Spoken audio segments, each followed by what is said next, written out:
ಈಗ ನೀವು ಸ್ಕೂಲ್ನಲ್ಲಿ ಓದ್ತಿದ್ದಾಗ ಮಿಕ್ಕಿದೆಲ್ಲ ವಿದ್ಯಾರ್ಥಿಗಳು ಹೇಗಿದ್ರು ಹಾಗೆ ಇರ್ತಿದ್ರಾ? ಹೆಚ್ಚು ಕಡಿಮೆ. ಮತ್ತೆ ಮಾಸ್ಟರ್ ಹೇಳ್ತಿದ್ರಾ ನೀವು ಸ್ಕೂಲಲ್ಲಿ ಅದ್ಭುತವಾದ ವಿದ್ಯಾರ್ಥಿ ಅಂತ? ಸ್ವಲ್ಪ ಚೇಷ್ಟೆ ಮಾಡ್ತಿದ್ದೆ ನಾನು. ಯಾಕೆಂದ್ರೆ ನಾವು ಹೋಗ್ತಾ ಇದ್ದಿದ್ದೆ ತುಂಬಾ ಕಡಿಮೆ ದಿನಗಳು ಹೋಗ್ತಾ ಇದ್ವಿ, ಆದ್ರೆ ತುಂಬಾ ಗಂಭೀರವಾಗಿ ಶ್ರಮ ಪಟ್ಟು ಹೋಗ್ತಿದ್ವಿ. ಆದ್ರೆ ಜನಗಳ ದೃಷ್ಟಿ ಮಾತ್ರ ಒಂಥರ, ಯಾಕೆಂದ್ರೆ ನಮ್ಮ ದೊಡ್ಡ ಗುರುಗಳ ಹೆಸರು ತುಂಬಾನೇ ಪ್ರಸಿದ್ಧವಾಗಿತ್ತು.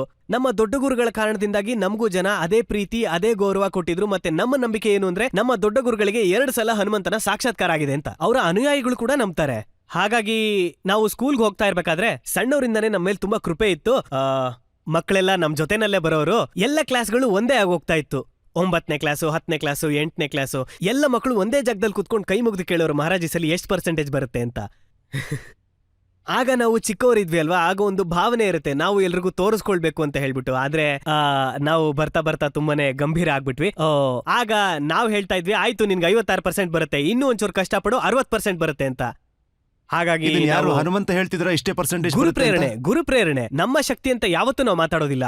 ನಮ್ಮ ಮುಂದೆ ಸುಮ್ನೆ ಅಂತೂ ಯಾರು ಕೂತ್ಕೊಳ್ಳೋದಿಲ್ಲ. ನಮ್ಮ ಹತ್ರ ಒಂದು ಅನುಭವ ಇದೆ, ಒಂದು ಪ್ರೇರಣೆ ಇದೆ, ಋಷಿ ಪರಂಪರೆಯಲ್ಲಿ ಬಂದಿರೋ ಪ್ರೇರಣೆ. ಅದು ಅನೇಕ ಮಹಾಪುರುಷರಿದ್ದಾರೆ ಭಾರತದಲ್ಲಿ. ನಮ್ಗೆ ಅದೊಂದು ಪ್ರೇರಣೆ ಆಗುತ್ತೆ, ಅದೊಂದು ಅನುಭವ ಆಗುತ್ತೆ. ಹೌದಪ್ಪ ಈ ತರ ಆಗತ್ತೆ, ನನ್ನ ಪ್ರೇರಣೆ ಹೇಳುತ್ತೆ ಹೌದು ಈ ತರ ಆಗತ್ತೆ ಅಂತ. ಮತ್ತೆ ನಾವು ಅದನ್ನ ಬರಿತೀವಿ. ಇಷ್ಟದ ಕೃಪೆಯಿಂದಾಗಿ, ನಾವಿಟ್ಟಿರೋ ನಂಬಿಕೆಯಿಂದಾಗಿ ನಾವು ಬರ್ದಿದ್ದು ಸತ್ಯ ಆಗತ್ತೆ.